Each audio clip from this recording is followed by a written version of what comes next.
All right, YouTube. So today's Megapixel Monday. Oh boy, we are doing this kind of late in the day, and been very busy. It just was a busy day today. Okay. With that, I've got something pretty exciting for you today. So let me adjust this mic a little. It's just acting up. So sorry for all the noise. But Megapixel Monday. Canon R5 Mark II.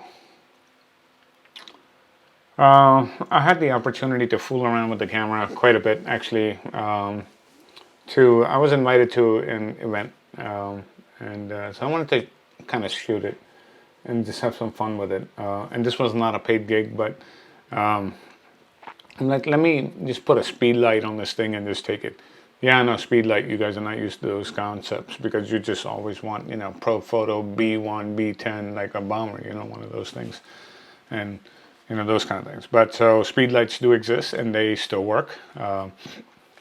So what can the R5 Mark II do? Someone actually asked me the question when we covered the flash section in the red shooting menu.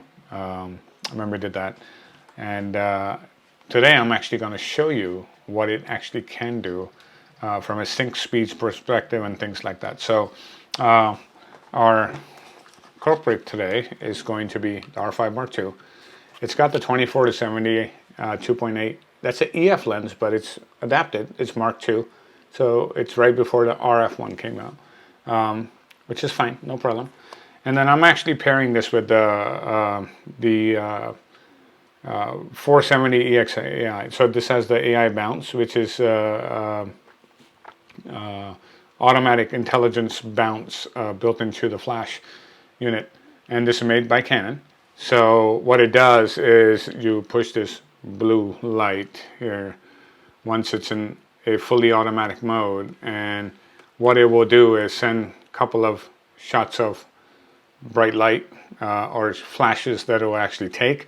And then it actually determines what is the actual bounce angle, right? So if I'm doing that, that's perfect. Now if I turn it sideways and let's say I want to shoot it, all I have to do is double tap I'm going to try to do this on the camera.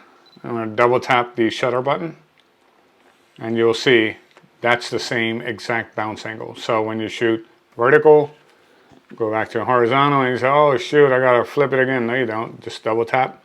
Goes right back to that angle again. Same, and you'll get the same exposure all the way through. Brilliant, but you got to have something to bounce from. If it's open sky, don't waste your battery because it ain't gonna do nothing. It's not. Don't do that. Put a snoot on the sucker and just put it to the subject, and you should be good to go. So what are we talking about? The R5 Mark II actually has a stack sensor, right? The sensor is fast enough, but there was a major limitation in the R5 Mark I.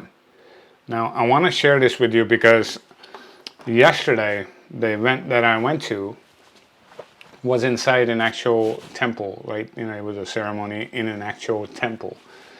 And in the temple, apparently you can't make noise, right? Because people are praying and doing their thing, right? So you have to shoot in silent mode. So it became a big quandary, right? I'm sitting there going, yeah, this thing has silent mode. I think the flash should work. Canon said it's going to work. And I was not sure about what kind of shutter speed in this. Now, I shot mostly at 1 over 1/25th of a second up to like 1/60th of a second. I like to bring in a little bit of the ambient light. Look nice, no problem, right? It does a beautiful job. Then I started to fool around with it, and then someone actually asked me, it's like, hey, what is the actual sync speed of this camera, right? On, how high can you go with the speed light on top of it in electronic mode? This is where the surprising part comes in. And I'm sorry, but all those people that told you to go buy the original R5, you're shit out of luck. Because in that situation, you wouldn't be able to shoot it because the only way you could shot it with a flash was with a mechanical shutter. Oops. And no, there's no firmware update for that. You ain't gonna get it. So I hope you enjoy the $2,000 that you spend when you could have spent a little bit more to get the right thing. Especially if you're a wedding portrait type of photographer and you go into these situations where you shoot events, I think you should think about this seriously. There's very few cameras that can actually do that and do it effectively. And Canon is still making their own speed lights. I don't think Nikon is making as many of their newer speed lights, but I think you could probably try their older ones. I don't know. If you know, leave it in the comment below. So I went into the menu, right, and into the external speed light control. And then when you come in here and you get into the flash function settings, there's a piece in here that we covered before, which actually has, you know, first curtain, second curtain synchronization, and then you have something called high-speed sync.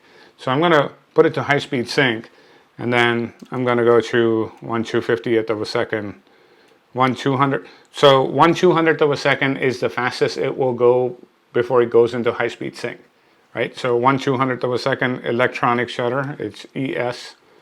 Right on the bottom there, you can see ES here. That's electronic shutter, so I'm not cheating. So I'm just going to go ahead and actually just take a shot. Okay, so there is that. 1/200th of a second. It shot it, right? Now let's go to 1/250th of a second. Previously, you could not do this with electronic shutter, going to high-speed sync on a Canon camera. 1/250th of a second. Let's go ahead and give it a shot.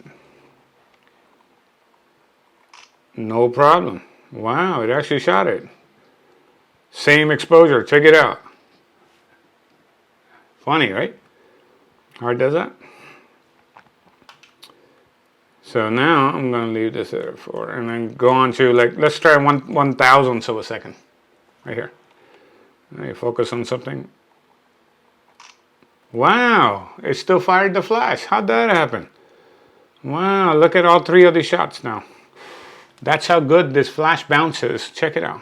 Yes, I'm using auto ISO, but what I've got set is same exposure for aperture and shutter speed for each shot. That was the setting that we talked about, which allows me to shoot 3 distinct speeds and get the same exposure. You don't believe me? I can actually show it to you with the histogram.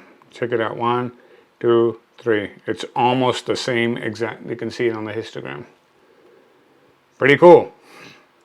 So now we're going to go to, let's leave it there. And then we'll go to, let's say 1/4000th of a second with the flash. What do you think of that? Electronic shutter. Okay. Kind of dark over there.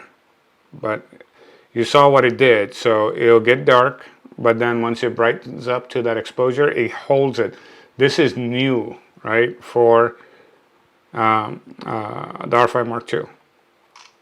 And 1/4000th of a second, electronic shutter, I got the shot. Not bad. Now let's go all the way up to 1/8000th of a second. Let me go to 1/8000th of a second. Yeah, it lets me go all the way to 1/8000th of a second with the electronic shutter with the flash. Let's see if it works. You think it's going to work? Let's try. Sure enough, there it is. You can sync all the way to 1/8000th of a second with a electronic shutter. I think I might have just found my new friend here, because up until now, this was a major problem with most mirrorless to be able to do it effectively. Now, I haven't tried third-party flash units, so I don't know.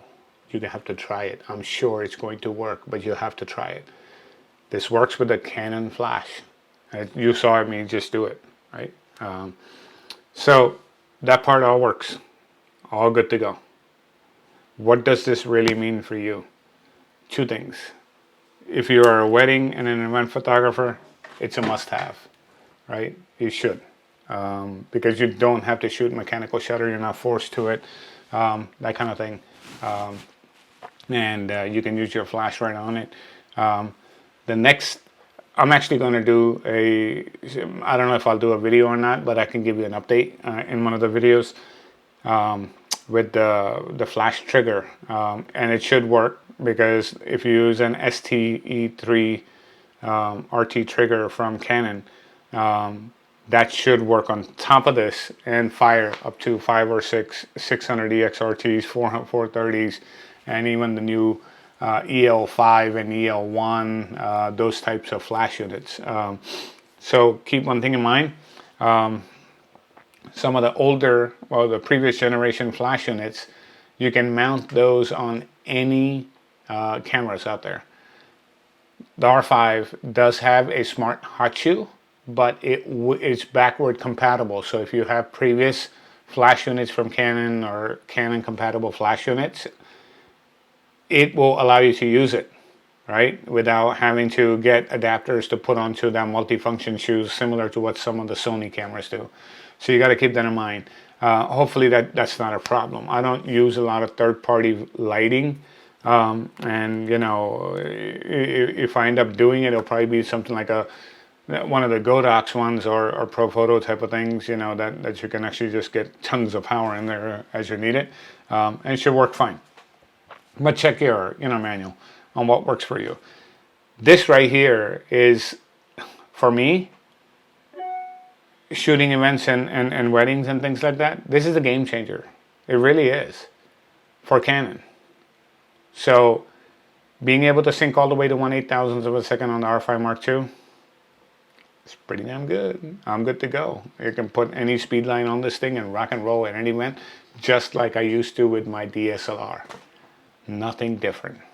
Nothing different. The other thing that it has is up on the side here. Let me see if it actually shows me.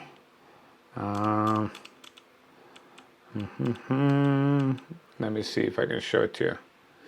So if you look here on this corner, you'll see a exposure scale here. It not only has the ambient exposure, but it also has how much flash exposure compensation is happening side by side, just like we used to have in the 1D bodies. So Canon, thank you for bringing this back, because you know what? The people that are truly on the fence, whether I should move over to mirrorless at this point, I think we got most of everything that we need from a DSLR perspective to be able to jump. So I'm telling you that as one of the first people here that have shot Canon for a very long time. I think they've done a great job. They've hit it out of the park. So hopefully you like this Megapixel Monday. Slightly different, but when you got high megapixel cameras, it's better to bring in the good light. So if you do run low on light, you don't end up amplifying that noise and all of the problems in your photos, because that extra light from the flash units will get you beautiful exposures, and you'll be able to save a lot of time in post-processing and actually make your clients look beautiful. Maybe in one of the videos this week, I will actually show you the photos that I shot from this. Some of them are actually of my wife that you'll get to see, and some of you have already seen it on Facebook, and the comments have just been pouring in on it. So with that, like, subscribe, be nice to each other, go out there, create your magic, and I will talk to you tomorrow on TTO Tuesday. Thank you.